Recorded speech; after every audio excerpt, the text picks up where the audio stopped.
ওগো আল্লাহ, ওগো মালিক, তুমি ছাড়া তো আমাদের আর কেউ নাই, তুমি ছাড়া তো আমার আর কেউ নাই। আল্লাহ গো, তুমি যদি মাফ না করো কে আমাকে মাফ করবে? তুমি যদি মাফ না করো কে আমাকে মাফ করবে? তুমি যদি আমাকে মাফ করো তাহলে তোমার কোনো দিকে কমবে না, তুমি যদি আমাকে মাফ না করো তোমার কোনো দিকে বাড়বে না। আল্লাহ গো, তুমি আমাকে মাফ করে দাও। সারাটা জীবন অন্যায় কাজ করেছি, সারাটা জীবন নাফরমানি করেছি, আমার কাছে কালেমার দাওয়াত কম আসে নাই, আমার কাছে কালেমার দাওয়াত কম আসে নাই, আমাকে লোকেরা কম বোঝায় নাই। ওগো আল্লাহ, তুমি আমাকে মাফ করে দাও। মাফ না করলে কোথায় যাব, কার কাছে যাব?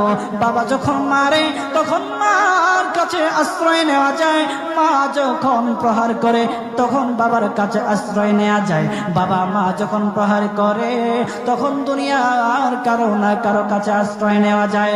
ওগো আল্লাহ, ওগো মালিক, তুমি যদি আমাকে মারো, তুমি যদি আমাকে আযাব দাও, ওগো আল্লাহ, কার কাছে যাব, কার কাছে গিয়া মাফ চাইবো? ওগো আল্লাহ, মেহেরবানি করে মাফ করে দাও।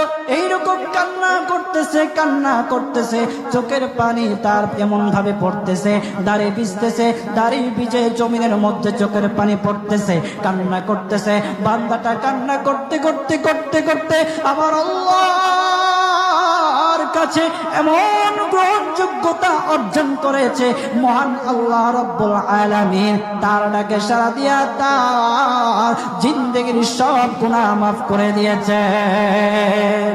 হযরত মূসা আলাইহিস সালাতু ওয়াস সালামের যুগের ঘটনা। একজন বড় পাপিষ্ঠ ছিল, জীবনে এমন কোন গুনাহ নাই যে গুনাহ সে করে নাই।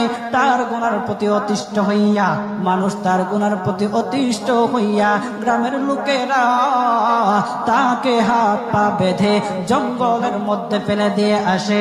জঙ্গলের মধ্যে থাকতে থাকে, কিছুদিন থাকার পর মালাকুল মউত যখন তার সামনে এসে উপস্থিত, এর আগ মুহূর্তে সে বান্দা আল্লাহর কাছে ডেকে ডেকে বলতেছে, ওগো মালিক, তুমি ছাড়া তো আমাদের আর কেউ নাই, তুমি ছাড়া তো আমার আর কেউ নাই। আল্লাহ গো, তুমি যদি মাফ না করো কে আমাকে মাফ করবে? তুমি যদি মাফ না করো কে আমাকে মাফ করবে?